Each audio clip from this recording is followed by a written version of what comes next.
చిట్టి ముక్కల పచ్చడి ఎలా పెట్టుకోవాలో చూద్దాం. ఫస్ట్ ఆఫ్ ఆల్ మనం మామిడికాయ తీసుకొని చిన్న ముక్కలుగా చేసుకోవాలి.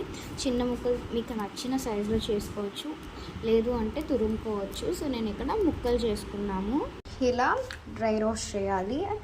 ఆవాలు ఇంకా మెంతులు, ఇలా తగినంత కారం, మీకు తగినంత ఉప్పు అండ్ ఆవాపిండి అండ్ ఆయిల్ వేసి మిక్స్ చేసుకోవాలి. ఇలా ముక్కలు మునిగేటట్టు వేసుకోవాలన్నమాట. నిలవ ఉండడానికి పసుపు అనమాట. ఇంకా మంచిగా మిక్స్ చేసుకోవాలి. ఈ వెల్లుల్లిపాయలు తొక్క తీసుకున్నాను నేను, మీరు తొక్క తీయకుండా కూడా వేసుకోవచ్చు. సో తొక్క తీసేసి దంచేసుకోవాలి. సో ఇంకా దంచిన వెల్లుల్లిపాయలు వేయాలన్నమాట. సో మంచిగా మిక్స్ చేసుకోవాలన్నమాట. సో ఇలా మూత పెట్టి 24 hours ఉంచేయాలన్నమాట. సో మన చిట్టి ముక్కల మామిడికాయ పచ్చడి రెడీ అన్నమాట, అయిపోతుంది.